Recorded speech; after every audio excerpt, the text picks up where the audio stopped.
बोलिए श्री सियापति रामचंद्र जी महाराज की जय, श्री हनुमान जी महाराज की जय, श्री वृंदावन बिहारी लाल की जय, श्री लाडली सरकार की जय, श्री गौरी शंकर भगवान की जय, श्री सद्गुरुदेव महाराज की जय, पूज्य चरण श्री महाराज की जय।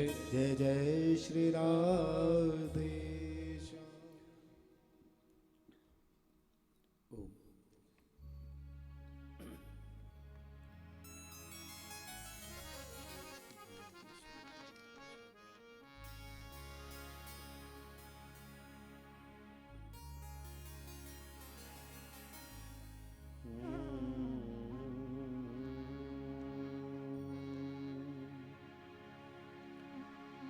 स्वस्ति श्री गणेशाय नमः,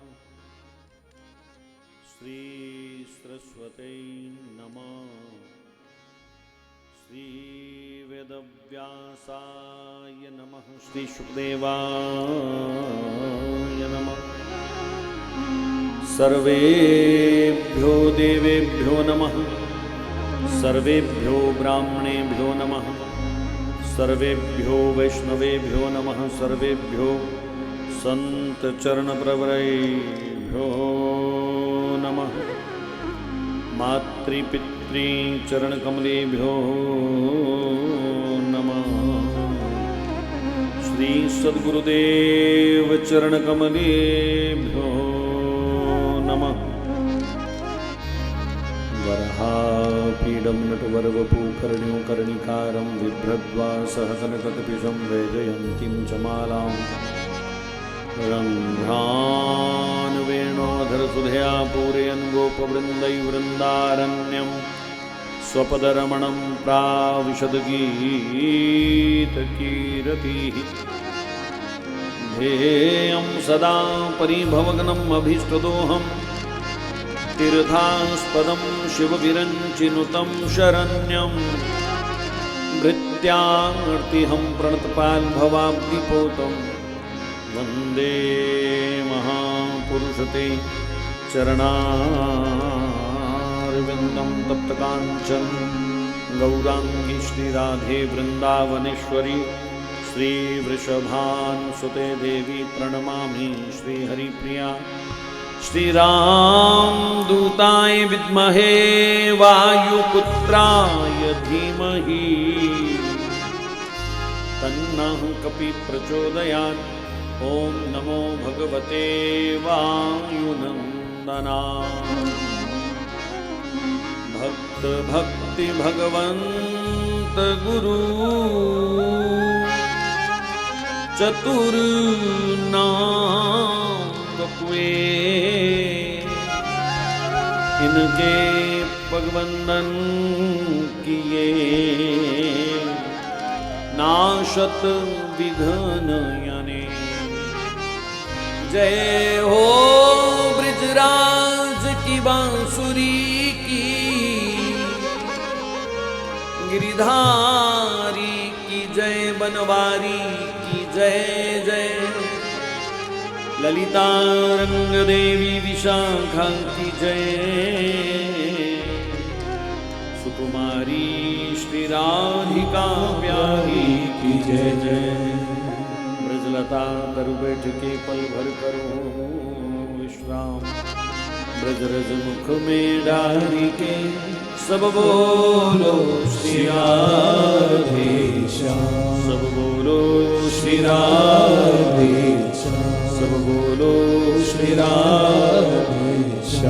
मुनीन्द्र वृंद वंदिते त्रिलोक शोकहारिणी, मुनीन्द्र वृंद वंदिते त्रिलोक शोकहारिणी। प्रसन्न वक्त्र पंकजे निकुंज भूविलासिनी, प्रसन्न वक्त्र पंकजे निकुंज भूविलासिनी। ब्रजेन्द्र भानुनंदिनी, ब्रजेन्द्र सूनु संगते, ब्रजेन्द्र भानुनंदिनी, ब्रजेन्द्र सूनु संगते। कदा करिष्यसि मम कृपां कटाक्ष भाजनं, कदा करिष्यसि मम कृपां कटाक्ष भाजनं। महेश्वरी प्रियेश्वरी स्वधेश्वरी सुरेश्वरी, महेश्वरी प्रियेश्वरी स्वधेश्वरी सुरेश्वरी। विवेक भारतीश्वरी प्रमाण शासनेश्वरी, विवेक भारतीश्वरी प्रमाण शासनेश्वरी। रमेश्वरी क्षमेश्वरी प्रमोद काननेश्वरी, रमेश्वरी क्षमेश्वरी प्रमोद काननेश्वरी। ब्रजेश्वरी प्रजाधिपे श्री राधिके नमोस्तुते, ब्रजेश्वरी प्रजाधिपे श्री राधिके नमोस्तुते। ब्रजेन्द्र जैकमण्डनं समस्त पापखण्डनं, भजे ब्रजैकमण्डनं समस्त पापखण्डनं। सुभक्त चित्तरञ्जनं सदैव नन्दनन्दनं, सुभक्त चित्तरञ्जनं सदैव नन्दनन्दनं। सुपीच्छगोच्छमस्तकं सुनाद वेणुहस्तकं, सुपीच्छगोच्छमस्तकं सुनाद वेणुहस्तकम्। अनङ्गरङ्गसागरं नमामि कृष्णनागरम्, अनङ्गरङ्गसागरं नमामि कृष्णनागरम्। समस्तदोषशोषणं समस्तलोकपोषणं, समस्तदोषशोषणं समस्तलोकपोषणं। समस्तगोपमानसं नमामि नन्दलालसं, समस्तगोपमानसं नमामि नन्दलालसं। गुणाकरं सुखाकरं कृपाकरं कृपापरं, गुणाकरं सुखाकरं कृपाकरं कृपापरं। यशोमती किशोरिकं नमामि चित्तचोरिकं, यशोमती किशोरिकं नमामि चित्तचोरिकं। किशोरकान्तिरञ्जितं त्रिगञ्जनं सुशोभितं, किशोरकान्तिरञ्जितं त्रिगञ्जनं सुशोभितं। गजेन्द्रमोक्षकारिणं नमामि श्रीविहारिणं, गजेन्द्रमोक्षकारिणं नमामि श्रीविहारिणं।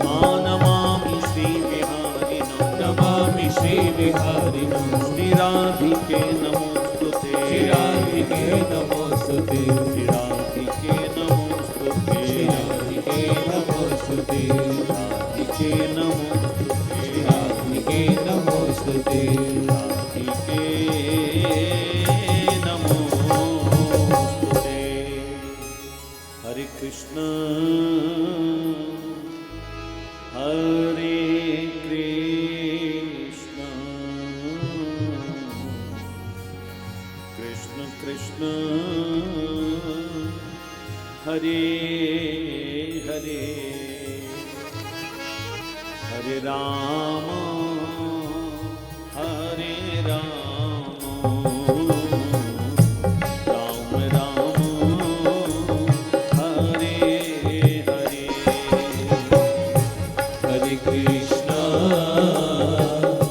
हरे कृष्ण कृष्ण कृष्ण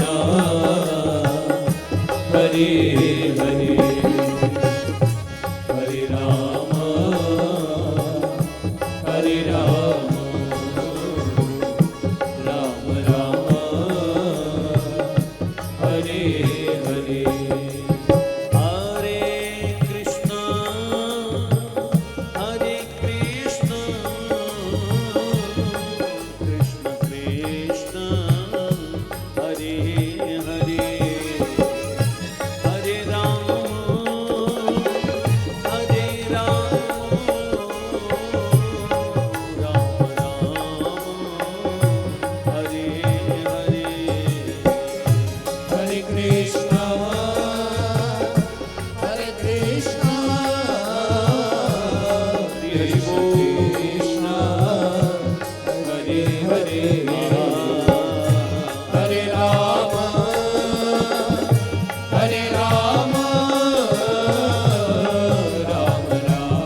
अधम कामी कुटिल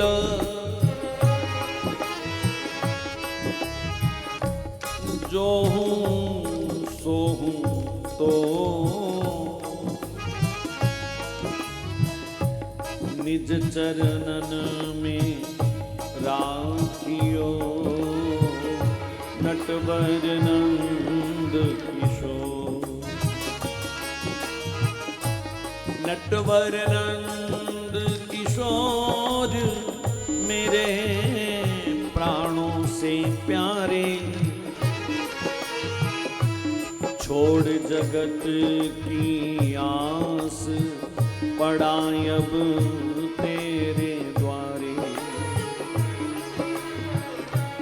याद नहीं कोई मिले याद नहीं कोई मिले भवसागर के बीच दाता अपना लो हरि ये दास अधम यकीनी हरि में जैसो तैसो तेरो हरि में जैसो तैसो तेरो नाथ में जैसो तैसो तेरो नाथ में जैसो तैसो तेरो हे राख शरण गिरिधारी प्यारे राख शरण गिरधारी प्यारे तन भी तेरो मन भी तेरो मन भी तेरो मन भी तेरो मैं चरणन को चेरो हरि जी मैं चरणन को चेरो में जैसो तैसो तेरो हरि में जैसो तैसो तेरो नाथ में जैसो तैसो तेरो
केवल सुने नाथ जब तेरे द्वार पे आया।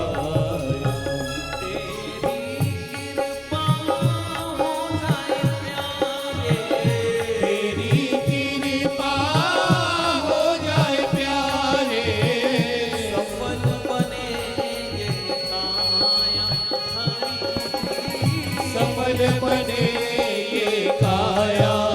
कष्ट हो पाप ताप सब मेरो, नष्ट हो पाप ताप सब मेरो,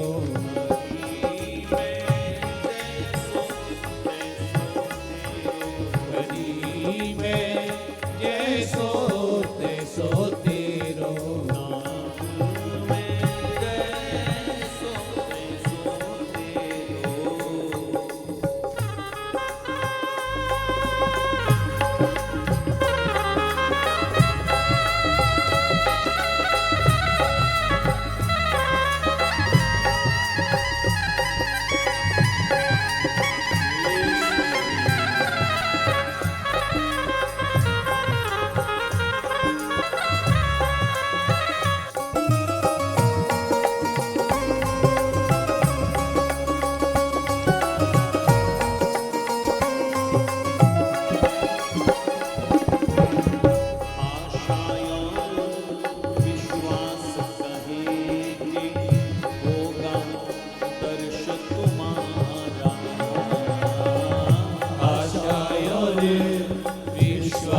कहेंगे होगा दर्श तुम्हारा। पगला मन फिर काहे डोले, पगला मन फिर काहे डोले, जो है श्याम सहारा हरि, जो है श्याम सहारा, जो है श्याम सहारा। अमर हो जन्म जन्म के फेरो, अमर हो जन्म जन्म के फेरो।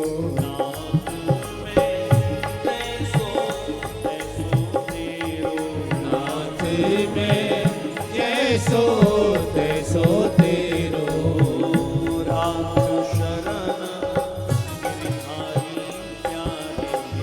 राख शरण गिरधारी प्यारे, तन भी तेरो मन भी तेरो, तन भी तेरो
शरणं हरि शरणं हरि शरणं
श्री भागवत भगवान की जय।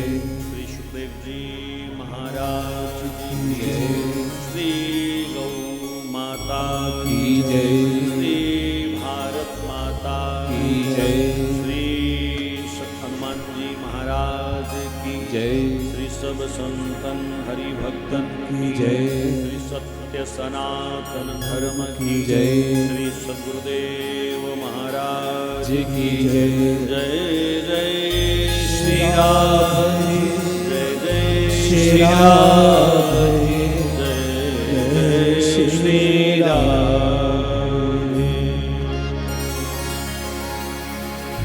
जन्माद्यस्य दुर्व्याधितरतश्चार्थेषु विज्ञानस्वराट् तेने ब्रह्महृदायादिकवये मुह्यन्ति यत्र सूर्याः तेजो वारिमृदां यथा विनिमयो यत्र त्रिसर्गो मृषा धाम्ना स्वेन सदा निरस्तकुहकं सत्यं परं धीमहि यं प्रव्रजन्तमनुपेतं पेतकृत्यं द्वैपायनो विरहकातरया जुहावो पुत्रेति तन्मयतया सर्वोऽभिनेदु तं सर्वभूतहृदयं मुनिं मानतोऽस्मि। सिद्ध्यन्ति सर्वकर्माणि यत्प्रसादात् मुहुर्मुहुर्मुहुः साख्यतेजो दिव्योपास्महे।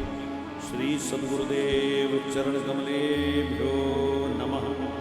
बालकृष्ण भगवान की जय।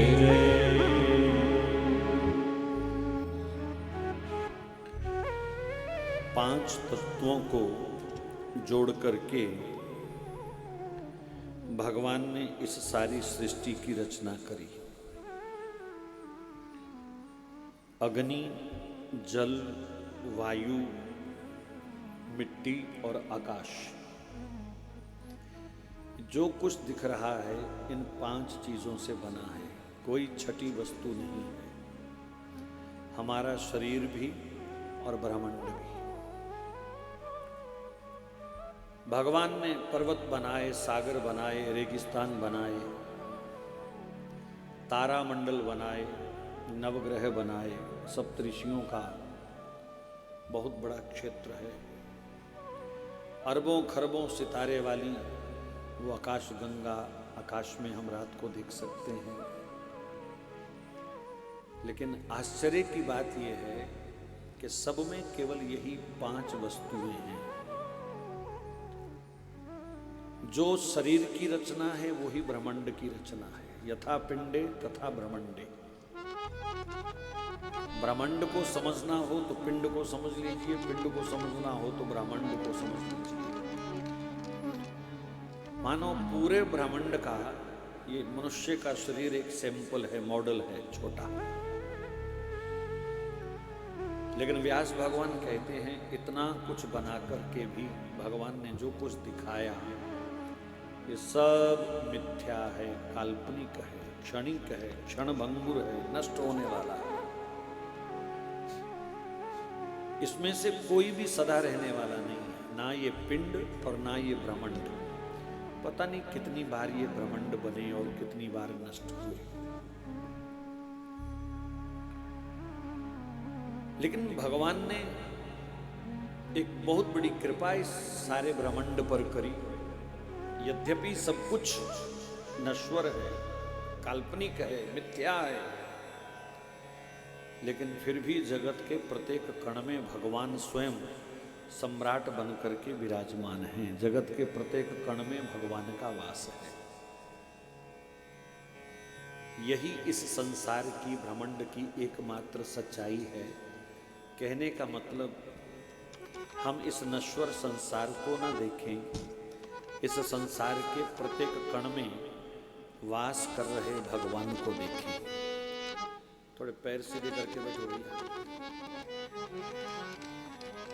ये तो कुर्सी ले लीजिए अगर कष्ट है तो।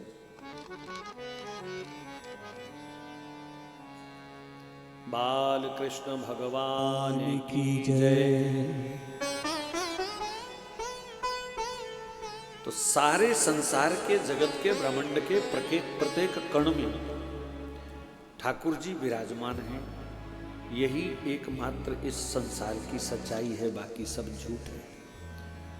और मंगलाचरण करते हुए आज व्यास जी कह रहे हैं जो संसार के प्रत्येक कण में सत्य है, मैं उस सत्य स्वरूप भगवान का ध्यान करता हूँ।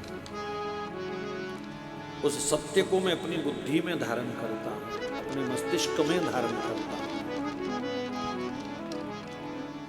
बुद्धि में भगवान रहेंगे तो पाप में बुद्धि नहीं जाएगी।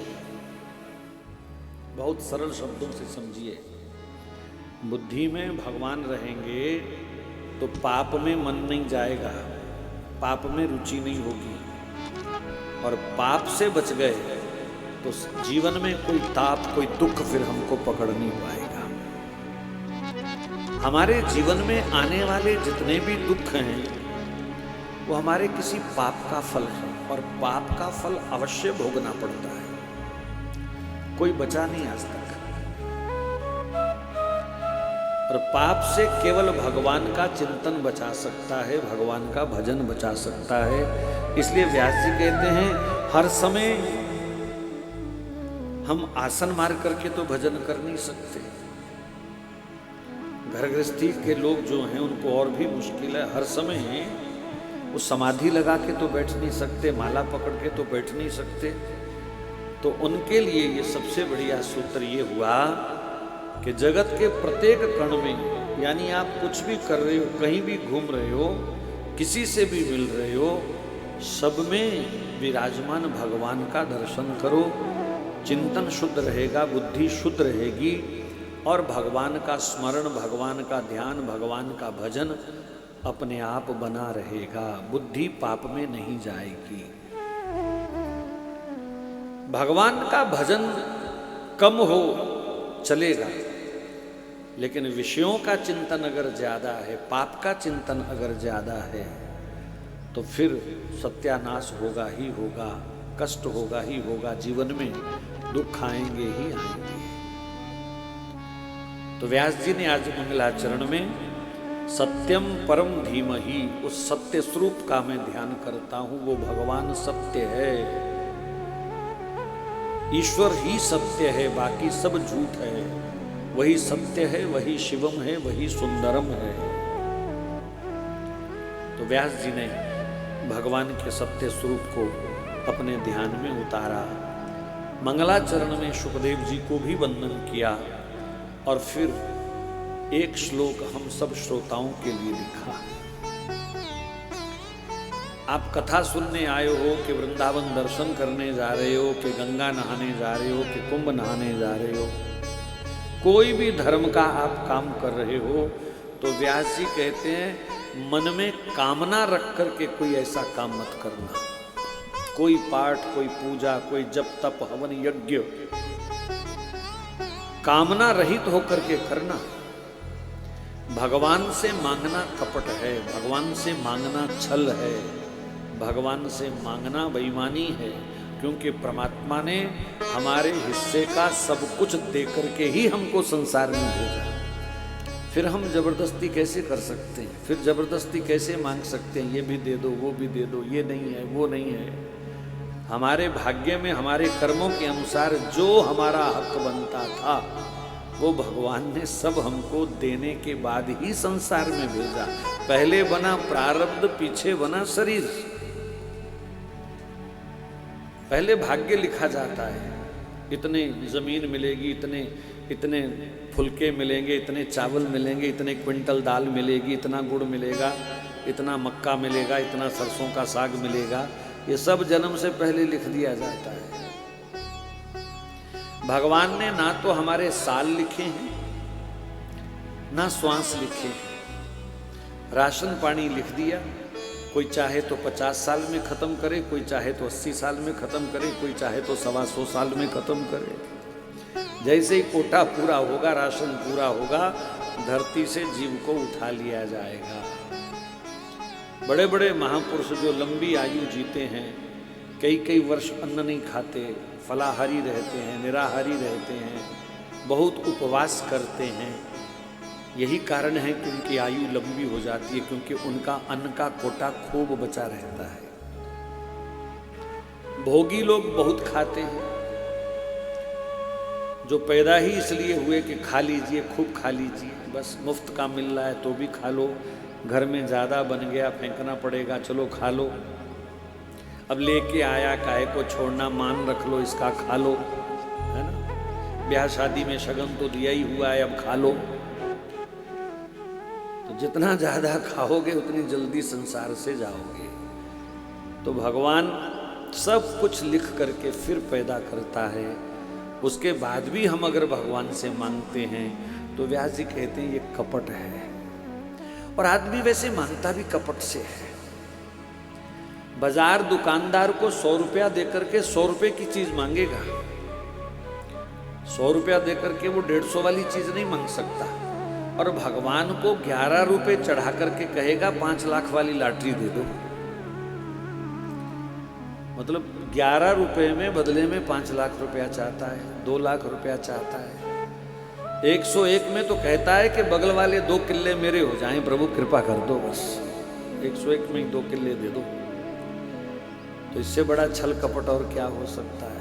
इसलिए व्यास जी हमको सावधान कर रहे हैं। कथा में आए हो, पूजा कर रहे हो, पाठ कर रहे हो, स्नान कर रहे हो, ध्यान कर रहे हो, तीर्थ कर रहे हो, व्रत कर रहे हो, कोई कामना मत रखो मन में। जो भी करना है भगवान की प्रसन्नता के लिए करते हुए भगवान को ही अर्पण कर दीजिए। त्वदीय वस्तु गोविंद तुभ्यमेव समर्पय। प्रभु अगर मैं कुछ कर पाया हूँ आज तो आप ही की कृपा से कर पाया हूँ, इसलिए इसका सब फल आप ही के चरणों में अर्पित है। जो बेटा थोड़ी बहुत कमाई करके बाप को देता है ना, बाप उस पर बहुत खुश रहता है। और सारा दिन बाप को ही निचोड़ता रहे, बापू ये दे दे, बापू वो दे दे, तो बापू भी एक दिन तंग आ जाएगा, भाई ये कैसा आदमी है।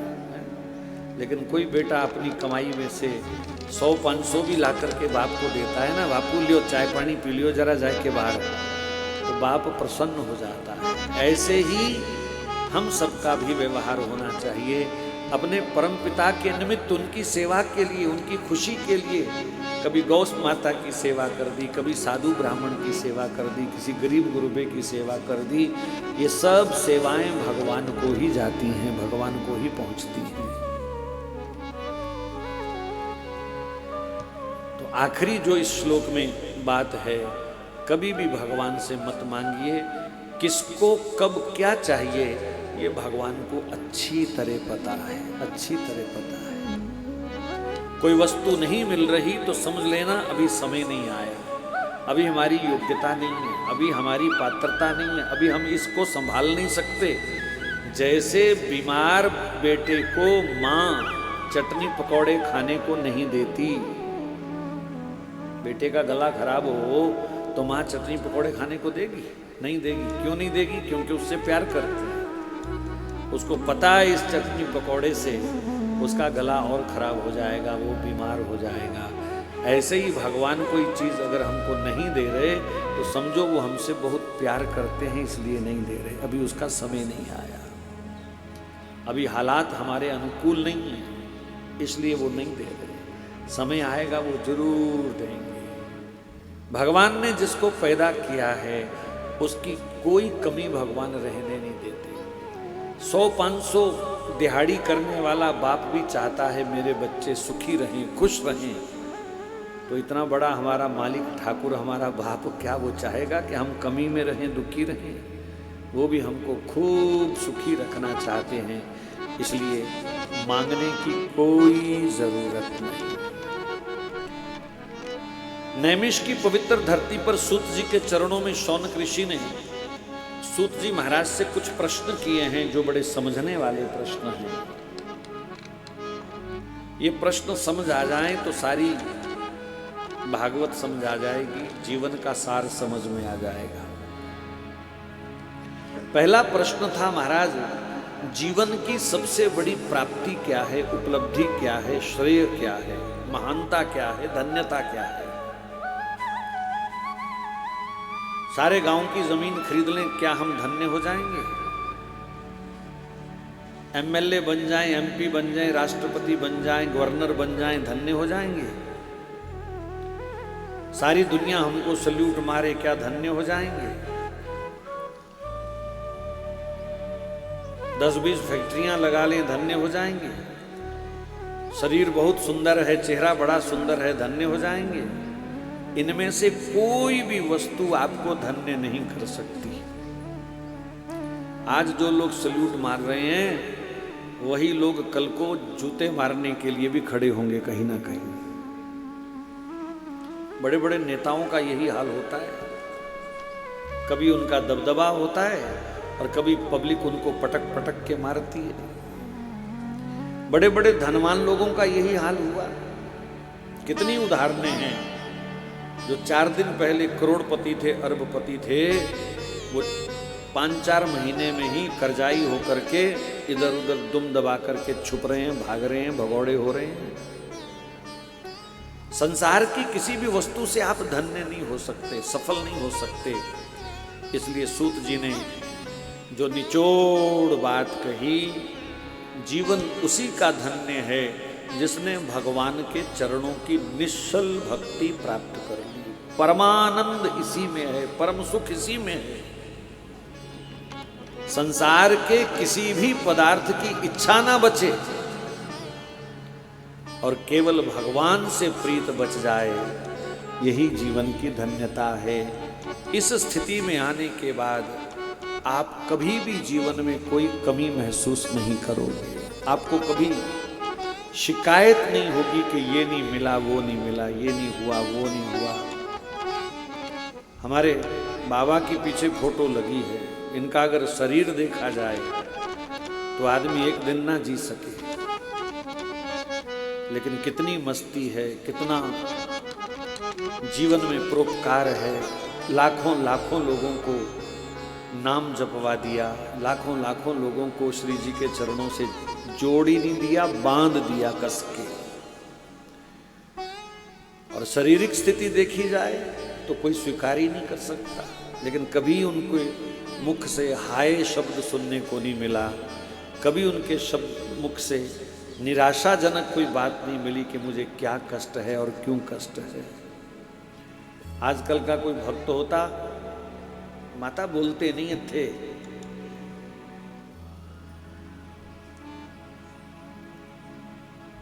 आके ना चुपचाप बैठ जाया करो, यहाँ बातें नहीं करनी किसी ने। जिसको बातों का ज्यादा गुबार चढ़े वो आधा घंटा बाहर जाके गुबार अपना निकाल आए, यहाँ नहीं बोलना किसी ने, पाप लगता है बड़ा। बोलो भक्तवत्सल भगवान की जय। तो यही जीवन की सफलता है, यही जीवन की धन्यता है। कोई शिकायत ना बचे, कोई शिकवा ना बचे, कोई गिला ना बचे, कोई उल्हाना ना बचे, बस प्रभु हम धन्य हैं। और ये शब्द केवल उनके चरणों से कोई दृढ़ता से जुड़ा हुआ व्यक्ति ही कह सकता है, ये कोई और नहीं बोल सकता। दूसरा प्रश्न था, महाराज इतने शास्त्र हैं, इतने वेद पुराण हैं, कौन पढ़ेगा, किसके पास समय है, नाम भी याद नहीं होंगे इतने शास्त्रों के। सब शास्त्रों का सार क्या है, सब शास्त्र क्या कहना चाहते हैं? तो सूत जी ने एक शब्द में उत्तर दिया, सब शास्त्रों का सार भगवान का नाम। आपको रामायण याद है कि नहीं, कोई फर्क नहीं पड़ता। आपको गीता याद हुई कि नहीं, कोई फर्क नहीं पड़ता। आप भागवत कितनी सुनते हैं, कोई फर्क नहीं पड़ता। आप वृंदावन कितने गए, कोई फर्क नहीं पड़ता। लेकिन अगर आपकी जीवा पर भगवान का नाम है, सीताराम, राधे श्याम, जो भी नाम आपको अच्छा लगता है, जिसमें भी आपकी रुचि है, वो हरि हरि हो, वो सीताराम हो, राधे श्याम हो, शिव शिव हो, जहां आपका मन हो, सब नाम एक ही भगवान के हैं, सब तत्व एक ही है। तो सब शास्त्रों का सार भगवान का नाम है। जिसकी जीवा पर नाम है, समझो सब शास्त्र उसने याद कर लिए। और सब शास्त्र याद करने के बाद भी, पढ़ने के बाद भी, सुनने के बाद भी अगर हमारी जिह्वा पर भगवान का नाम नहीं है तो सब बेकार है। सबसे बड़ी तपस्या, सबसे बड़ा भजन, सबसे बड़ा तीर्थ, सबसे बड़ा दान, सबसे बड़ा यज्ञ है, हर समय भगवान का नाम जीवा पर रहे। कोशिश करेंगे ना तो थोड़े दिन में ये स्थिति बन सकती है। चलते फिरते, उठते बैठते, खाते पीते, सोते जगते, काम करते, लड़ते झगड़ते, निंदा चुगली करते भी ना, फिर धीरे धीरे नाम का एक चस्का होता है। जैसे अमली आदमी अमल के बिना नहीं रह सकता, नशेड़ी नशे के बिना नहीं रह सकता, ऐसे ही धीरे धीरे गुरुदेव की कृपा से नाम का भी नशा हो जाता है। उसके बिना आदमी रह नहीं पाता। उसको खुराक मिलती है, उसको आनंद मिलता है, उसमें संतुष्टि मिलती है, पूर्णता मिलती है, धन्यता मिलती है। हर समय वो अंदर से लबालब भरा रहता है। इसलिए नाम का नशा, नाम का चस्का, यद्यपि चस्का नशा शब्द थोड़े घटिया हैं सुनने बोलने में, लेकिन समझने के लिए इनका हम सहारा ले रहे हैं। नाम का नशा, नाम का चस्का। जैसे बहुत बढ़िया रसदार आम हो ना, तो उसकी गुठली सफेद भी हो जाए तो भी देख देख के उसको चाटते हैं, क्योंकि उसका चस्का लग गया, उसमें स्वाद है। तो ऐसे ही सारा दिन भगवान नाम की गुठली को चाटते रहो। गुठली तो फिर भी एक दिन रस खत्म हो जाएगा, घंटा आध घंटे में, पर नाम का रस ज्यों तुम चूसोगे त्यों बढ़ता जाएगा। इसलिए नाम की लगन लगाना ही जीवन का सबसे बड़ा धन है। तीसरा प्रश्न था, भगवान निर्गुण निराकार रूप में ही सृष्टि का संचालन बहुत अच्छा कर रहे हैं। आज तक कोई माई का लाल पढ़ा लिखा बंदा हाथ खड़ा करके ये नहीं कह पाया कि भगवान के काम में ये कमी है।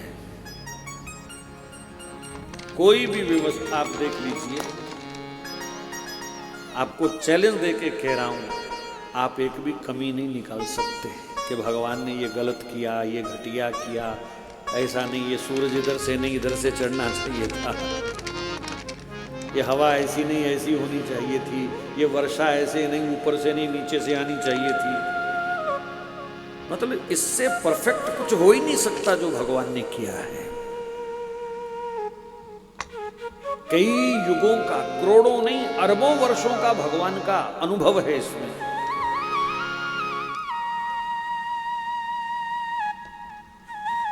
तो सूत जी से ऋषियों ने प्रश्न किया कि भगवान बिना दिखे बिना प्रकट हुए सृष्टि का काम इतना बढ़िया करते हैं, तो फिर वो अवतार क्यों लेते हैं, धरती पर क्यों आते हैं? राक्षसों को मारने। सूत जी कहते हैं दुनिया भर के जितने राक्षस हैं इससे 100 गुना भी अधिक और हो जाएं तो अकेला सुदर्शन चक्र काफी है उन सबको मारने के लिए। ऐसे थोड़ी सी टेढ़ी आंख करते हैं भगवान तो प्रलय आ जाती है। भगवान की ताकत कितनी है? भ्रिकुटी विलास सृष्टि लय होई। हमको छोटी सी झोंपड़ी मकान गिराना पड़े कहीं तो बुलडोजर मंगवाना पड़ता है, जेसीबी मंगवानी पड़ती है।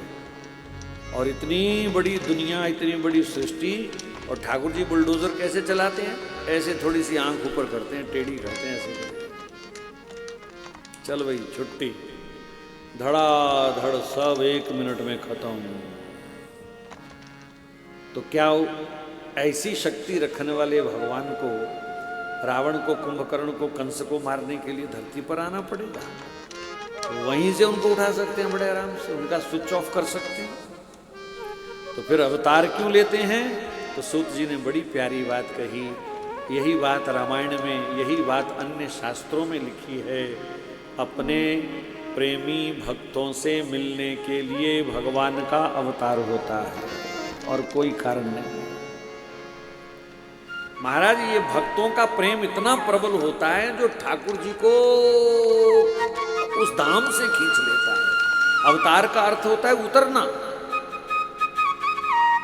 लाखों करोड़ों मील ऊपर कहीं भगवान का धाम है, गोलोक कहो, चाहे साकेत कहो, चाहे वैकुंठ कहो,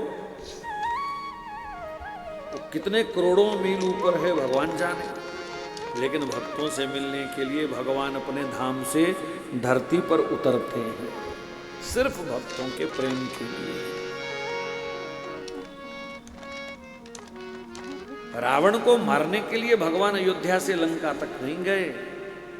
भगवान तो रास्ते में जो ऋषि मुनि तप कर रहे हैं उनका दर्शन करने के लिए, उनसे मिलने के लिए गए हैं। जो शबरी इतने वर्षों से इंतजार कर रही थी उसके लिए भगवान आए हैं।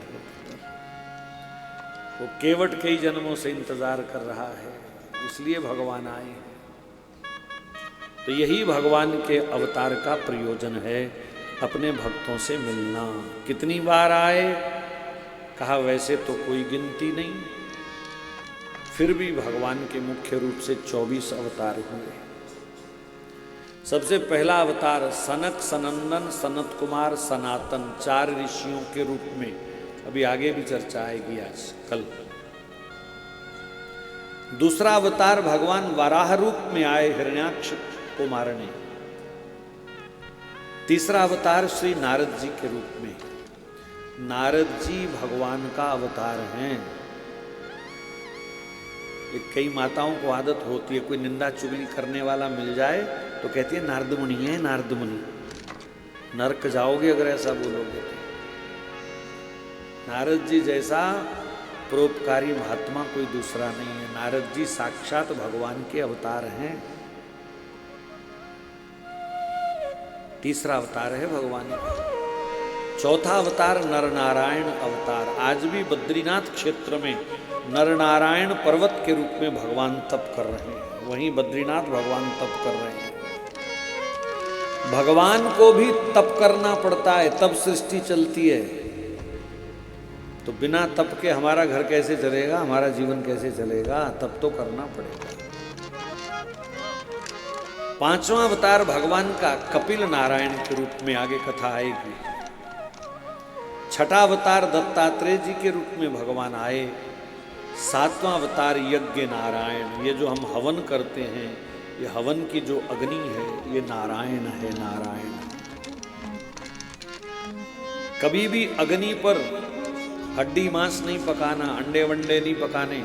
अग्नि नारायण है, उसको सदा पवित्र रखना चाहिए। बहुत बड़ा दोष है, बहुत बड़ा पाप है जो आग के ऊपर इस प्रकार। महाराज घर में और शमशान घाट में अंतर होना चाहिए कि नहीं होना चाहिए? हड्डियां और मांस आग में कहाँ होते हैं? शमशान में। और हमारे घर में भी अगर आग के ऊपर हड्डी मांस रखा हुआ है तो इसका मतलब हमारी रसोई नहीं है, वो शमशान घाट है। और वहाँ फिर एक दिन भूतों का ही वास होगा, प्रेतों का ही वास होगा। वहाँ मानव बुद्धि नहीं रह सकती, वहाँ प्रेत बुद्धि ही लोग वास करेंगे। अग्नि नारायण। माताएं बहनें जब चूल्हा जलाती थी, आज भी गांव में जलाती होंगी, गाय के गोबर के कंडे लकड़ी से चूल्हा जलाती थी, तो पहली रोटी बना करके घी शक्कर लगा करके और पानी का एक छींटा देती थी। छोटा सा हवन रोज होता था घर में। आजकल सब भूल गई माताएं बहनें। अब तो गांव की भी देवियां मुंह में ब्रुश डाल करके फिर चाय बनाती हैं सुबह सुबह। वो चूल्हा चौका करना, पोछा मारना, गोबर का लेपन करना चूल्हे पर, सब ने छोड़ दिया। यही कारण है बीमारियां इतनी दिन प्रतिदिन बढ़ती जा रही। जो शुद्धि पुराने समय में थी वो शुद्धि आज के समय में नहीं है। अभी मैं आ रहा था तो रास्ते में एक जगह मुझे अस्पताल दिखाई दिया बहुत बड़ा, और उसके साथ एक छोटा सा मंदिर भी दिखाई दिया। तो मन में विचार आया, अस्पताल कितना बड़ा है और मंदिर कितना छोटा है। कोई समय था मंदिर बड़े होते थे और अस्पताल कहीं दिखाई नहीं देते थे। गांव के शहर के किसी कोने में कोई हकीम बैठा होता था, नब्ज देख के पूड़ी दे देता था, लोगों को आराम आ जाता था, क्योंकि मंदिर बड़ा था। मंदिर बड़ा मतलब लोगों की मंदिर में ज़्यादा आस्था थी, भजन पाठ ज़्यादा था। अब क्या हुआ, धीरे धीरे मंदिर छोटे हो गए, खत्म हो गए, और अस्पतालों के आकार बढ़ते गए।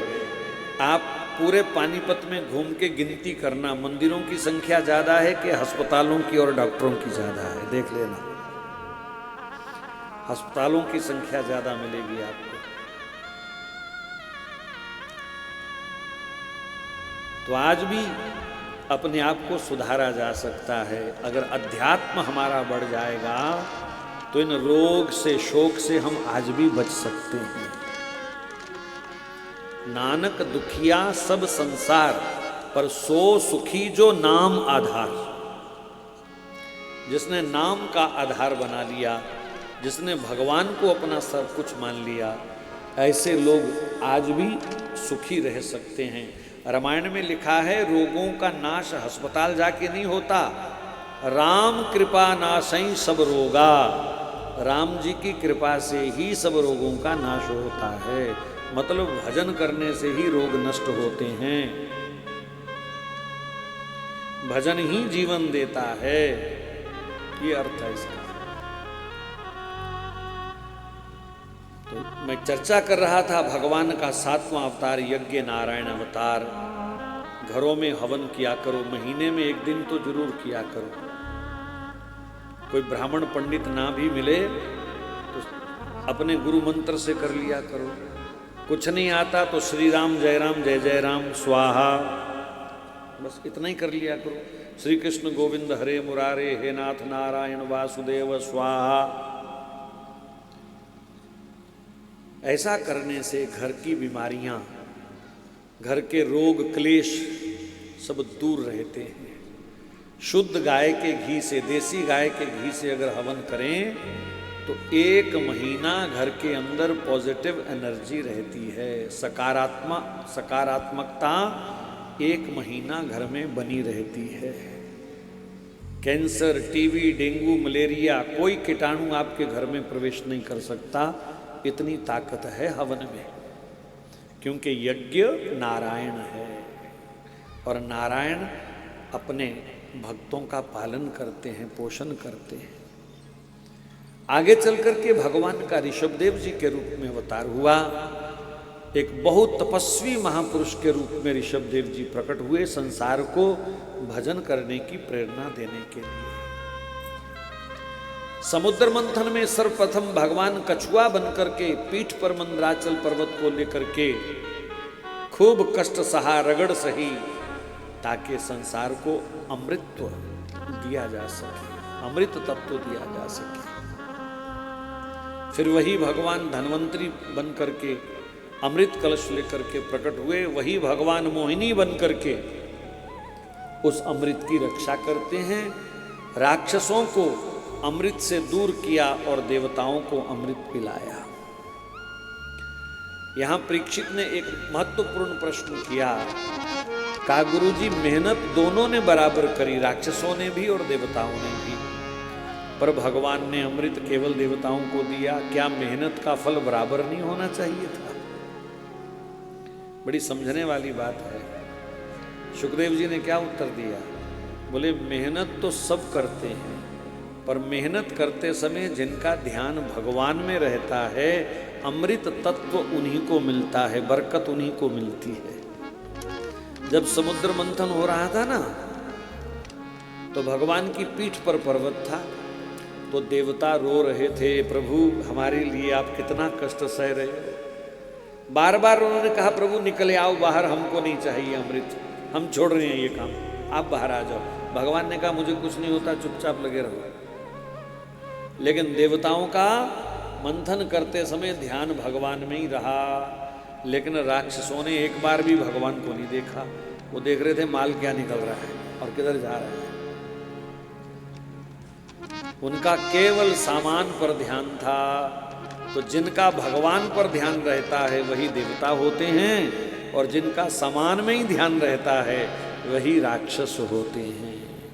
तो देवताओं ने जो मेहनत करी वो भगवान का चिंतन करते हुए मेहनत करी, इसलिए अमृत भी केवल उन्हीं को मिला। आप भी अगर जीवन में चाहते हो कि बरकत आए घर में, चिंता ना हो, रोग शोक ना हो घर में, तो मेहनत करते समय भगवान का नाम लो, भगवान की तरफ ध्यान रखो। हल चला रहे हो, ट्रैक्टर चला रहे हो, कोई भी मेहनत का काम कर रहे हो, तो भगवान को याद करते हुए जो मेहनत करते हैं उन्हीं की मेहनत सफल होती है। बाकी लोगों की मेहनत पर कब कहाँ पानी फिर जाए कोई भरोसा नहीं है।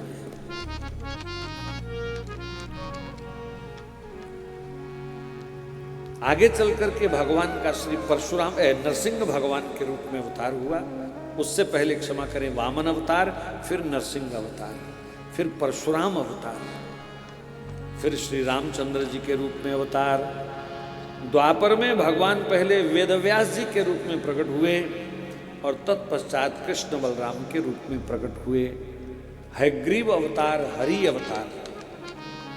कलयुग में एक बुद्ध अवतार भगवान का हो गया, और 800 वर्ष जब कलयुग रह जाएगा, 4,32,000 वर्ष आयु है कलयुग की। कितनी?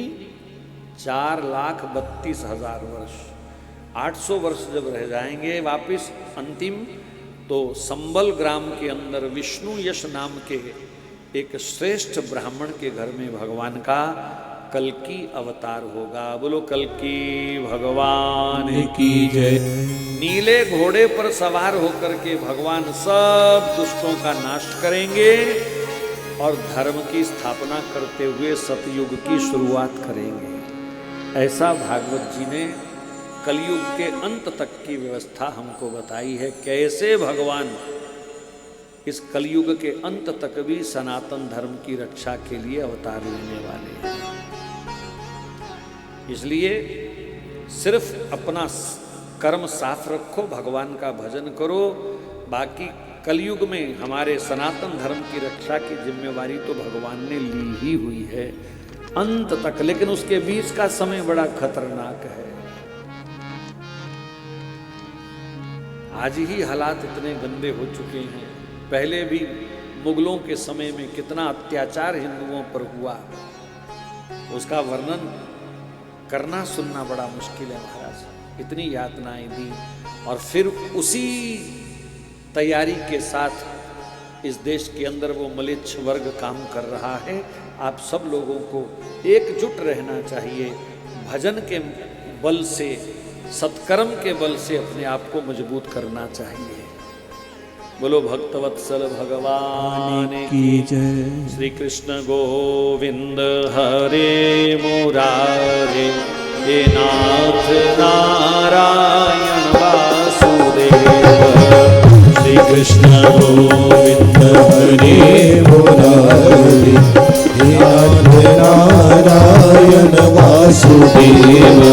श्री कृष्ण गोविंद हरे मुरारे, हे नाथ नारायण वासुदेव।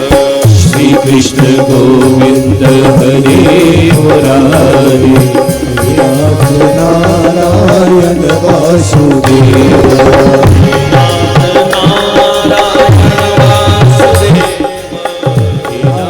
नारायण वासुदेव,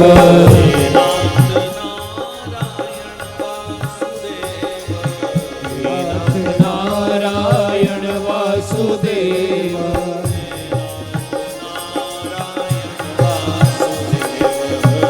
नाथ नारायण वासुदेव,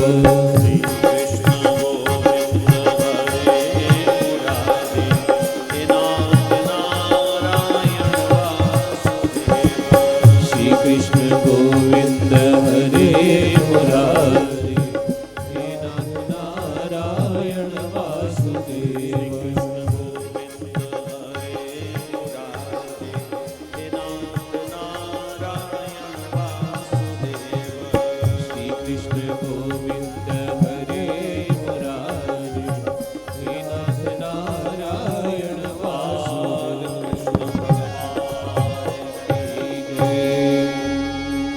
ऋषियों का एक अंतिम प्रश्न था, धर्मः कम शरणम गतः,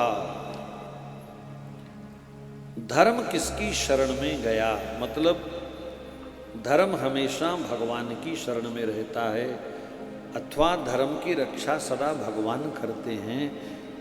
जब भगवान कृष्ण ने अपनी लीला को विश्राम दे दिया, उसके बाद धर्म किसकी शरण में रहा, ये कहना चाहते हैं ऋषि। तो सूत जी कहते हैं भगवान कृष्ण इस धरती से वापस गए ही नहीं। मतलब वृत्तिरोधाय प्रविष्टोयम श्रीमद्भागवतार्णवम, भगवान ने कृष्ण रूप को अंतर्ध्यान किया और अपना तेज पुंज भागवत जी में स्थापित कर दिया, यानी भागवत जी के रूप में भगवान प्रकट हो गए।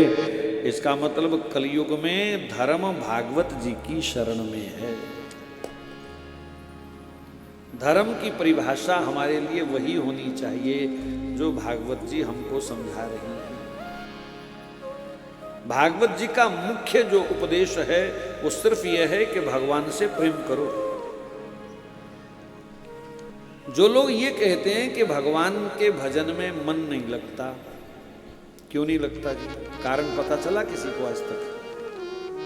चाहते हुए भी भगवान में मन नहीं लगता, तो मन की बेचारे की एक कमजोरी है, वो सिर्फ वहीं जाता है जहां उसका प्रेम है। नोट गिनने में मन लगता कि नहीं लगता? इधर उधर गया कभी ध्यान किसी का नोट गिनते समय? माताएं बहनें जब अपने गहने संभालती हैं अलमारी में, उस समय ध्यान इधर उधर जाता है क्या? कहीं कोके की कौली भी कहीं इधर उधर हो जाए। कौली बोलते हैं, क्या बोलते हैं जो पीछे लगती है टोपी सी, चाहे प्लास्टिक की क्यों ना हो, 10 रुपए की 20 आ जाती हैं, पर उसको भी गुम नहीं होने देंगे, क्योंकि उसमें ममता है, उसमें प्रेम है। अपनी एक एक चीज घर की सब याद है। मेरे घर में कटोरियां कितनी हैं, चम्मच कितने हैं, गिलास कितने हैं। कितने दिन पहले किसी को अचार की कटोरी दी थी, जब तक कटोरी वापस ना आए तब तक मन फंसा रहता उसमें। यही हाल है ना। ये भी याद है बुआ ने शगन ब्याह में कितना दिया था, मासी ने कितना दिया था। 20-20 साल की पुरानी बातें, उसमें मन है क्योंकि पैसा है बीच में। भगवान में मन नहीं लगता क्योंकि भगवान से प्रेम नहीं है। बुरा ना मानो तो हमारी हालत यह है कि हमने भगवान को तो ऐरा गहरा मान रखा है, हो गया ठीक, नहीं तो ना सही। सब सुख तो परिवार में हैं, रुपए पैसे में हैं। इसी वहम में हम भगवान से दूर चले गए। लेकिन जब मार पड़ती है, कोई पास नहीं आता, तो फिर हे राम फिर राम याद आता है। तो क्यों ना पहले से ही भगवान को याद रखा जाए। तो भागवत जी का मुख्य उपदेश है भगवान से प्रेम करो। प्रेम होगा तो पूजा होगी, प्रेम होगा तो भजन होगा, प्रेम होगा तो ध्यान लगेगा, प्रेम होगा तो चिंतन होगा, प्रेम होगा तो दान पुण्य सब अपने आप होगा। प्रेम होगा तो वृंदावन जाने का भी मन होगा, गंगा स्नान करने का भी मन होगा, और प्रेम नहीं है तो फिर घर में ही लोग कहते हैं हमारे तो घर में ही वृंदावन है, बड़ा बढ़िया, बहुत अच्छा वृंदावन है। एक बूढ़े आदमी को मैंने कहा, कथा हो रही थी, मैंने कहा कल से हरिद्वार कथा है, और संयोग से यहाँ के बाद भी हरिद्वारी कथा है, यहाँ से हरिद्वार जाना है मुझे। तो मैंने उसको बोला, मैंने कहा हरिद्वार कथा है, आप अब रिटायर हो गए हो, 78 साल की उम्र हो गई है, चलो हरिद्वार गंगा स्नान कर आओ। तो दो पोते ऐसे एक इधर उठा रखा एक इधर उठा रखा, कहता है ये जब दोनों धार चलाते हैं तो मेरा यहीं गंगा स्नान हो जाता है। यानी मोह ममता इतनी प्रबल है कि बच्चों के मूत्र में भी उनको गंगा जल दिखाई दे रहा है। ये हाल है लोगों का। तो भगवान से प्रेम करो, अपने ठाकुर से प्रेम करो। ऋषियों ने फिर प्रश्न किया, महाराज ये कथा का अवतरण कैसे हुआ? व्यास जी ने इस कथा को क्यों लिखा? उसका उत्तर बड़ा सुंदर है। आपके पास में कुरुक्षेत्र है, जहां पर महाभारत का इतना बड़ा युद्ध हुआ। ये सारा पानीपत, असंध, तिलपत, बागपत, ये सारा क्षेत्र युद्ध भूमि थी। बड़ी बड़ी छावनियां यहीं सब बसी हुई थी। भगवान श्री कृष्ण ने स्वयं दुर्योधन के पास हस्तिनापुर जाकर के कहा, 5 भाई हैं, वो भी रोटी पानी खा लेंगे, 5 गांव दे दे इनको। और आपको तो पता होना चाहिए वो कौन कौन से 5 गांव मांगे थे। पानीपत, तिलपत, बागपत, असंध, और 5वां गांव कौन सा था? हाँ? शायद सोनीपत होगा। फिर पानीपत, सोनीपत, बागपत, असंध, ये 5 गांव कुल मिलाकर के उन्होंने मांगे थे कि चलो ये भी बेचारे बैठ के रोटी खा लेंगे। तिलपत भी है, कोई तिलपत भी है? नहीं, बागपत है। हाँ। लेकिन दुर्योधन दुष्ट कहता है, सुई की नोक के बराबर नहीं दूंगा बिना युद्ध के। सूच्यग्रम नादास्यामी बिना युद्धेन केशव। इससे पहले व्यास जी ने खूब सत्संग कराया दुनिया को। अपने शिष्य भेजे, 4 भाग वेदों के करके जगह जगह वेद का प्रचार किया, 17 पुराणों का प्रचार किया, पर लोगों ने फिर भी युद्ध को चुना। मतलब बुद्धि कितनी भ्रष्ट हो गई, युद्ध को चुना, धर्म के मार्ग को नहीं पकड़ा किसी ने। यहां तक के भीष्म पितामह जैसे लोग, द्रोणाचार्य जैसे लोग भी जो धर्म की महिमा जानते थे, उन्होंने भी धर्म का साथ ना दे करके अधर्म का साथ दिया। तो व्यास जी महाराज बड़े दुखी हुए, बोले भगवान के धरती पर रहते हुए ये लोगों का हाल है, तो कलयुग में तो और सत्यानाश हो जाएगा। कलयुग में आदमी की आयु और छोटी हो जाएगी, बुद्धि विषय विकारों में फंसी रहेगी, श्रद्धा की कमी होगी, सात्विकता की कमी होगी, खान पान शुद्ध नहीं होगा, भगवान पर लोग शंका करेंगे, संदेह करेंगे, सत्संग में लोगों की रुचि नहीं होगी। तो ऐसे कलयुग में धर्म कैसे बचेगा? इतना शास्त्र सुनाया लोगों को, फिर भी 70 लाख लोग महाभारत में मर गए जी, कट गए। चारों तरफ विधवा औरतों के झुंड दिखाई देते थे, अनाथ बच्चों के झुंड रोते दिखाई देते थे। लाशें जलाने के लिए लकड़ी नहीं मिल रही थी, ऐसा बुरा हाल था इस पूरे क्षेत्र में। तो व्यास जी को चिंता हुई कलयुग में क्या होगा। तो वो चिंता में बैठे थे, तो उनके पास श्री नारद जी का आगमन हुआ।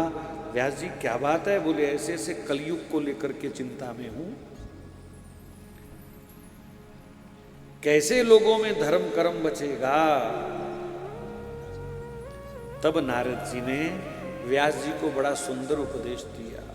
कहा व्यास जी, आज तक आपने जितने ग्रंथ लिखे धर्म करो, पूजा करो, पाठ करो, हवन करो, तीर्थ करो, ये सब उन ग्रंथों में आपने लोगों को समझाया।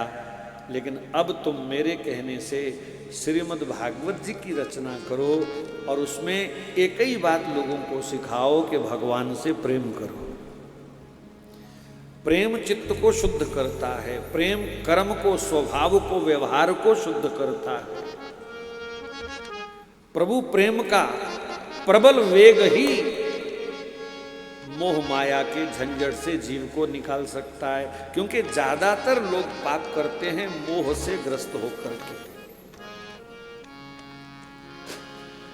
ममता से ग्रस्त होकर के कि बच्चों के लिए और जमा कर जाऊं, चाहे बेईमानी क्यों ना करनी पड़े।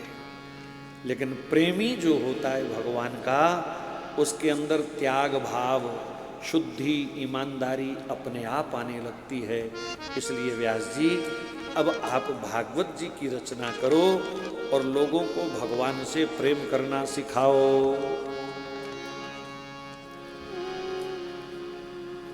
नारद जी ने 4 श्लोक में मूल भागवत सुना करके व्यास जी का मार्गदर्शन किया, जिसे चतुश्लोकी भागवत कहते हैं। और फिर नारद जी वहाँ से चले गए। नारद जी के जाने के बाद व्यास जी ने सरस्वती नदी में स्नान किया और बैठ करके बाल कृष्ण भगवान का 2 पल ध्यान किया। और जैसे ही भगवान का ध्यान किया तो भगवान भागवत जी के स्वरूप में उनके सामने प्रकट हो गए। ये बात समझने वाली है, क्योंकि भागवत श्री कृष्ण हैं, कृष्ण भागवत हैं। तो बाल कृष्ण का ध्यान किया तो उनके सामने कौन प्रकट हुए? मुरली मनोहर नहीं, उनके सामने भागवत जी प्रकट हुई। किस रूप में? बोले एक एक श्लोक के रूप में। जैसे टेलीविजन के ऊपर आप लिखे हुए शब्द देखते हो ना, जैसे यहाँ कोई बैनर लिखा हो, शब्द लिखे होते हैं, ऐसे ही आकाश में एक एक अक्षर प्रकट हुआ, एक एक श्लोक प्रकट हुआ और व्यास जी उसको देख देख के लिखते जा रहे हैं। भागवत भगवान प्रकट हुए, 18,000 श्लोक व्यास जी ने लिख लिए।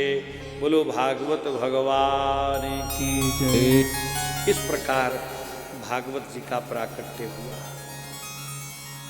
भागवत जी को लिखने के बाद व्यास जी पढ़ने बैठे। बहुत सारी कथाएं बड़े आराम से उनको समझ आई। श्री कृष्ण कथा उनको समझ तो आई, लेकिन कृष्ण कथा में थोड़ा सा व्यास जी उलझ गए। बोले ये शास्त्र मैंने कलयुग के लोगों के कल्याण के लिए लिखा है, लेकिन कलयुग के लोग तर्क बुद्धि वाले होंगे, कम बुद्धि वाले होंगे, नास्तिक बुद्धि वाले होंगे। क्या वो श्री कृष्ण को भगवान मानेंगे? आज आप देख लीजिए, संसार में घूम करके श्री कृष्ण भगवान की लोग आलोचना करते हैं। आलोचना वही करते हैं जिनको समझ नहीं है, जिन्होंने हमारे शास्त्रों को पढ़ा नहीं है, अथवा जो विदेशी शक्तियां हमारे लोगों का दिमाग खराब करने का काम कर रही हैं। वो लोगों को उठपटांग पढ़ाती हैं, ये कैसा भगवान है, माखन चोरी करता है, ये कैसा भगवान है, बंसी बजाता है, ये गैया चराना तो गवारिये का काम होता है, भगवान का थोड़ी होता है। लेकिन इन सब लीलाओं के पीछे कितना गूढ़ रहस्य है, लोग उसको नहीं समझ पाते। इसलिए व्यास जी को चिंता हुई कि कलयुग के मंद बुद्धि लोग कहीं उलझ ना जाएं और ऊपर से बहकाने बहलाने वाले मलेच्छ भी घूम रहे होंगे।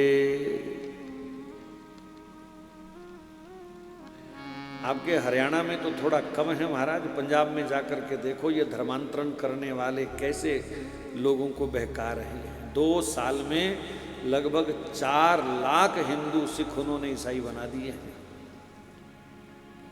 2 साल में एशिया का सबसे बड़ा चर्च जालंधर में बन रहा है और सरकार को वोट चाहिए, वो किसी को कुछ नहीं कह रही, कोई इंक्वायरी नहीं है, इतना पैसा कहाँ से आ रहा है।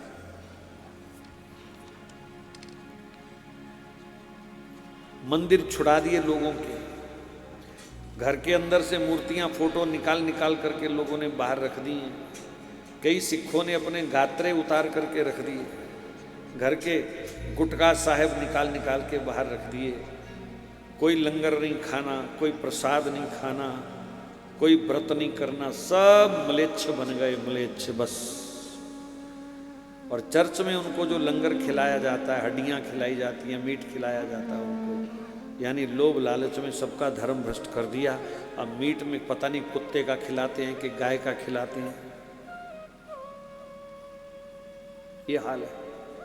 इधर कोई ऐसा आए तो डंडे मार के भगा देना बहनों माताओं, ठीक है। इधर कोई टूं टूं पां पां करता हुआ आए पर्चे बांटने, डंडा लेकर के और टोल बैरियर पार करा के आना, कम से कम घुसने नहीं देना किसी के गधे को। ये बहुत दुष्ट लोग हैं। सनातन धर्म का कोई मुकाबला नहीं है। हमारे पुरखों का यही धर्म था, हम भी इसी में जिएंगे, इसी में मरेंगे।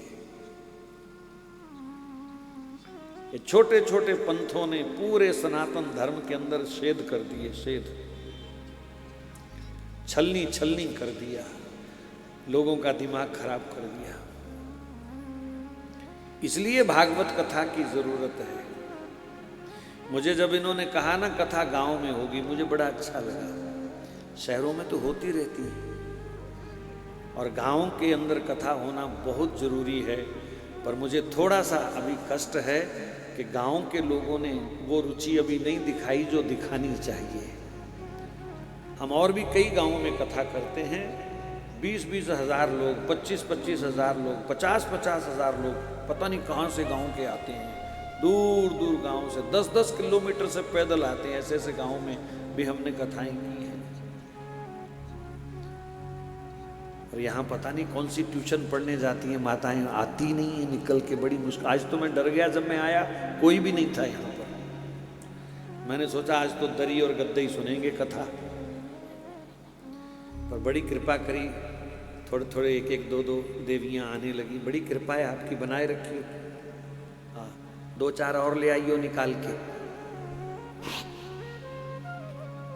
बहुत मेहनत से ये पंडाल लगता है। ये मत सोचो कि पंडाल लग गया, ना जाने कितने जन्मों के पुण्य होते हैं तब ऐसे पंडाल बनते हैं। बाकी नाचने गाने के पंडाल तो 1 मिनट में बन जाते हैं। अभी यहाँ कोई वो रागणी गाने आई होती 2-4 तो यहाँ जगह नहीं मिलनी थी बैठने के लिए। सारा शहर टूट पड़ता, सारा गांव टूट पड़ता, पर्दे फाड़ देते लोग। लेकिन धर्म कर्म में रुचि ना होने के कारण लोगों का ये हाल है। मर्यादा का पता नहीं है और ऊपर से संस्कारों का कोई निर्माण नहीं हो पा रहा। इसलिए गांव क्षेत्र में कथा होना बहुत जरूरी है। तो व्यास जी ने सोचा कि ये कलयुग के लोग तो वहम में फंस जाएंगे। ये भगवान बंसरी बजा रहा है, भगवान गोपियों के साथ नाच रहा है। देखो, सब बातों का एक उत्तर है। भगवान श्री कृष्ण की सब बाल लीलाएं 11 वर्ष की आयु की हैं बस। उसके बाद तो कभी वृंदावन में वो रही नहीं। वो माखन चोरी, गौचारण, बंसी बजाना, रास करना, खेल कूद जितनी भी है वो सब 11 साल की लीला है। तो इसमें काहे की शंका, काहे का संदेह।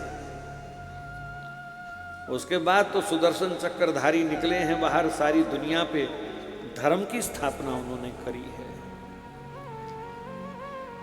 बाल लीलाएं भगवान ने सारे समाज को एकजुट करने के लिए करी। कोई ये ना समझे कि भगवान पर अमीरों का ही हक है, सो भगवान गरीब गरीब झोंपड़ियों में भी जाकर के मांग मांग के रोटी खाई, मांग मांग के माखन खाया, ताकि गरीब भी कह सके कि भगवान मेरा है, कृष्ण मेरा है। ए बच्चों को सबको एक ट्रक गाड़ी में भरो और वृंदावन भेज दो सबको। ओ छोरा, उठो यहां से,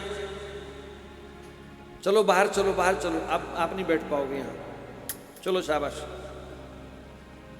5 बजे के बाद आइए, चॉकलेट लेके रखी है, 5 बजे के बाद दूंगा, चलो बाहर।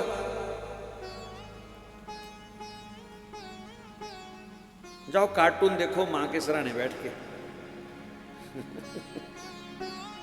श्री कृष्ण गोविंद हरे मुरारे, हे नाथ नारायण वासुदेव। श्री कृष्ण गोविंद हरे मुरारे, हे नाथ नारायण वासुदेव। श्री कृष्ण गोविंद हरे मुरारे, हे नाथ नारायण वासुदेव।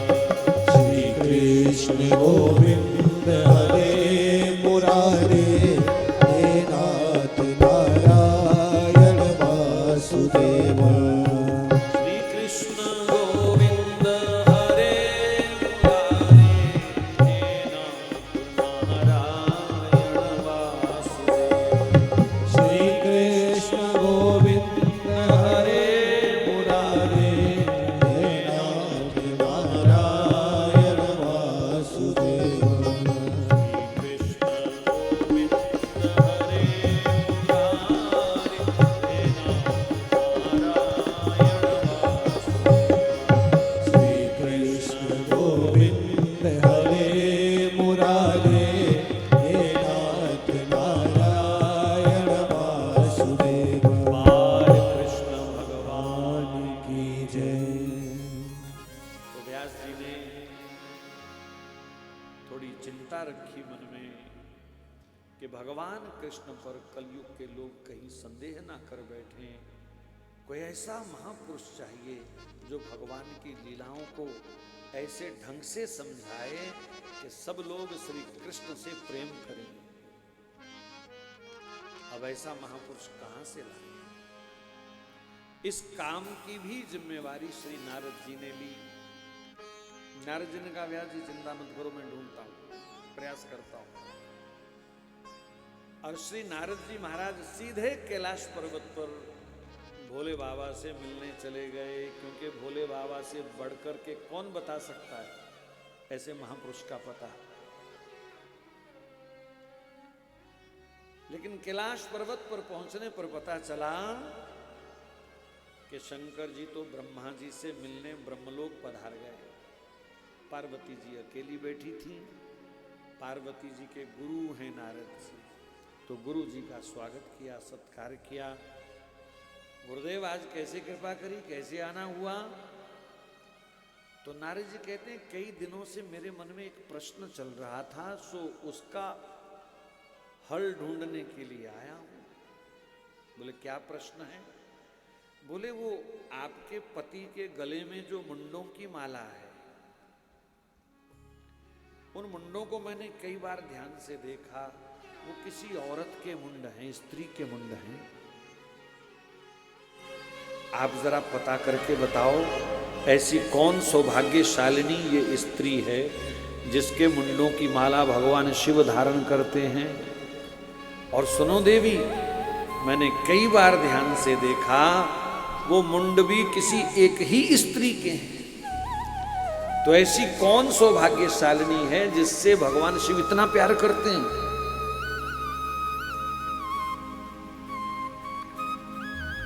महाराज इस प्रश्न को सुनकर के तो कोई भी पत्नी उत्तेजित हो जाएगी कि मेरे पति ने किसकी माला गले में धारण की है, कौन औरत है जो कई जन्मों से पीछे पड़ी हुई है।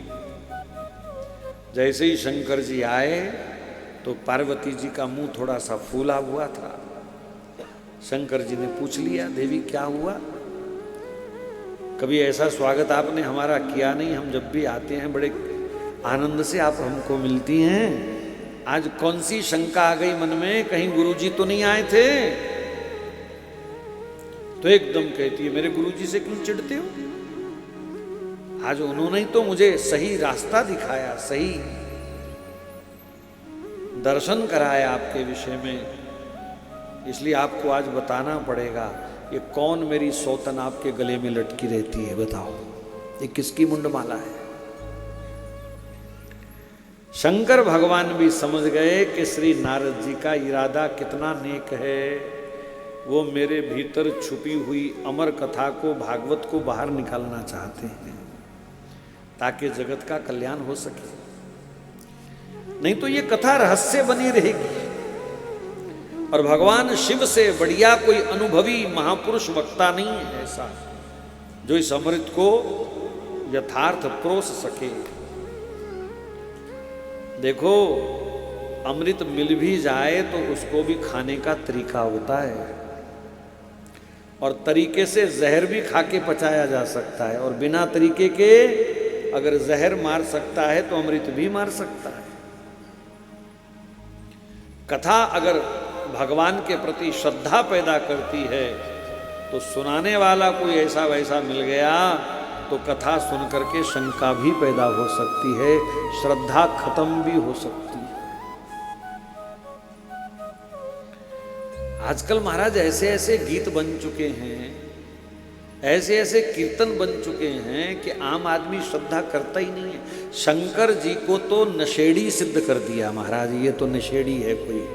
भोला न्यू मटके, भोला न्यू मटके, तेरा सत्यानाश, ऐसा गाने वाले। अरे अपने बाप की कोई इस प्रकार निंदा करता है? भोले ने भांग घोट ली, पार्वती ने भांग घोट दी। तुम्हारे माँ बाप यही काम करते हैं क्या? और ऐसे भजनों पर हिंदू समाज खूब ठुमके लगाता है। डीजे के ऊपर, सड़कों के ऊपर अपने देवी देवताओं का अपमान, डंडा लेके सिर फाड़ दिया करो ऐसे लोगों का। समझे कि नहीं समझे? बहुत हो गया अपमान। ऐसे मंचों पर पत्थर मारने चाहिए जो ऐसे गीत गावें। कल भी शोभा यात्रा में वो बजा रहा था, फिर हम आगे थे, हैं? शिव जी दी बरात चली गज वज के, सारे आने भंग पीती रज रज के। तेरा प्यो देख रहा था वहां पर भंग पीते हुए, तेरा बाप नाच रहा था वहां पर। लेकिन क्या सिद्ध करना चाहे? उनको पता है ये हिंदू समाज, इसको तो नाचने कूदने से, भंडारे से मतलब है, लंगर से मतलब है, देवी देवताओं का अपमान होता है, होता रहे। लेकिन अब आपको सबको समझना चाहिए, संभलना चाहिए। बहुत हो गया तमाशा। कांवड़ियों की यात्राओं में ऐसे ऐसे फूहड़ गंदे भजन चलते हैं, मतलब भोले बाबा को तो एक जैसे कोई लवारिस नहीं होता, कोई मवाली होता है, कोई ऐसा सिद्ध कर दिया। मेरा बस चले तो मैं मंदिर में शंकर जी पर भांग चढ़ाना बंद कर दूं। मुझे कोई शास्त्र का पन्ना निकाल के दिखा दीजिए जहां ये लिखा हो कि भोले बाबा भांग पीते थे या पार्वती घोट के पिलाती थी उनको। कोई बताए मुझे एक पन्ना शिव पुराण का, किसी ग्रंथ का, शास्त्र का। ये सब नशेड़ी लोगों ने अपनी मनगढ़ंत बातें शंकर जी के साथ जोड़ करके अपना नशा पत्ता पूरा करने का तरीका बनाया हुआ है। इसलिए मेरी तो प्रार्थना है, अब समय बहुत खराब हो चुका है, नशा करने वाले, भांग रगड़ने वाले संतों से भी दूर रहो। ठीक है, वो अपनी मस्ती में जो मर्जी करें, पर आम गृहस्थी आदमी को उनके पास नहीं जाना चाहिए। अपने बच्चों को उनके पास मत भेजिए। उसी संत के पास जाओ जो आपसे सिमरन करवावे, जो आपसे भजन करवावे, आपको अच्छा मार्ग दिखावे, और जो पास बिठा के कहे ले बेटा जरा लगाई रगड़ा, तो क्या उम्मीद करोगे? ऐसे ठीक है, उन संतों का अपना जीवन हो सकता है, वो क्यों बने हैं संत मुझे नहीं पता। वो भांग पीवें चाहे रगड़ा लगा के खावें, हमें कोई लेना देना नहीं है। पर आप लोग ऐसे लोगों से दूर रहो, आपकी संगत वहां नहीं होनी चाहिए। हमारी संगत केवल नाम जपने वाले महापुरुषों के साथ होनी चाहिए। शास्त्र चर्चा करने वालों के पास हम बैठें। ऐसे नशेड़ी काम जहाँ पर चलते हों, भांग के सूखे यहाँ चलते हों, भांग की ठंडाई यहाँ चल रही है, ऐसे संतों से आप लोग दूर रहिए, उनको अपना कर्म करने दीजिए।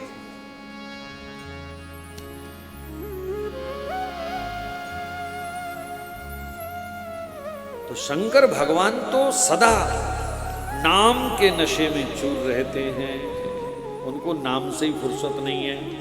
हर समय क्या पीते हैं वो?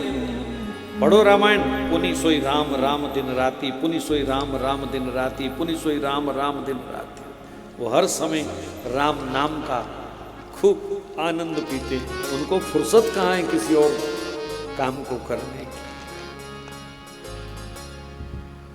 तो ऐसे भजन मत गाया करो और ना ही सुना करो। कोई गावे तो तुरंत रोका करो उनको, तुरंत रोका करो, बंद। 2-4 बार भी ऐसा गांव में हो गया ना तो फिर कोई हिम्मत नहीं करेगा ये बकवासबाजी गाने की।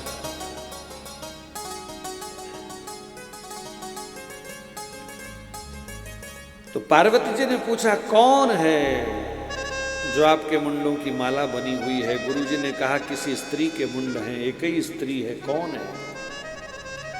तब शंकर भगवान समझ गए कि नारद जी मेरे भीतर छुपा हुआ वो कथामृत बाहर निकालना चाहते हैं, इसलिए पार्वती के मन में ऐसी शंका डाली है। तो उन्होंने कहा देवी सुनो, आप ही के मुंड हैं सारे। जितनी बार आपने शरीर छोड़ा मैंने कभी आपको अपने से अलग नहीं किया। आप जन्म जन्म से ही मेरी अर्धांगिनी हैं, मैं अर्धनारीश्वर हूं आपके कारण। पार्वती जी बड़ी प्रसन्न हुई, मेरे पति मुझसे कितना प्रेम करते हैं, हर जन्म में मुझे साथ रखते हैं। लेकिन प्रश्न कर दिया, प्रभु एक बात बताओ, मैं बार बार क्यों मरती रही और आपकी लंबी आयु का रहस्य क्या है? भोले बाबा कहते हैं मैंने अमृत पिया है, मुझे मृत्यु नहीं आती। और जानते हो कौन सा अमृत? नानक अमृत नाम है जो पीवे सो जीवे। धरती के ऊपर वो देवताओं वाला अमृत नहीं होता। तब कथामृतम, भगवान की कथा अमृत है, भगवान का नाम अमृत है। और शंकर भगवान भी कैलाश पर्वत यानी धरती पर ही वास करते हैं, तो नाम रस का पान किया है, कथा अमृत का पान किया है, इसलिए शंकर जी अजर हैं, अमर हैं। तो कहा मुझसे प्रेम था तो मुझे क्यों नहीं पिलाया ये रस? शंकर जी ने कहा पूछो ही मत, मैंने तो बड़ी कोशिश करी पर आपने कभी कथा में मन नहीं लगाया। अच्छा एक बात बताओ, देवियों से पूछता हूं, किसी का पति हर समय भजन करता हो तो क्या देख देख के पत्नी को नहीं समझ जाना चाहिए कि मुझे भी भजन करना चाहिए? आज भी बहुत सारे घर ऐसे आपको मिल जाएंगे, पति की निष्ठा है तो पत्नी की नहीं, पत्नी की है तो पति की नहीं। पत्नी माला लेके बैठी होती है और शाम को पति बोतल खोल के बैठा होता है। और कई जगह पतियों की हालत अच्छी है तो पत्नियों की बुरी है।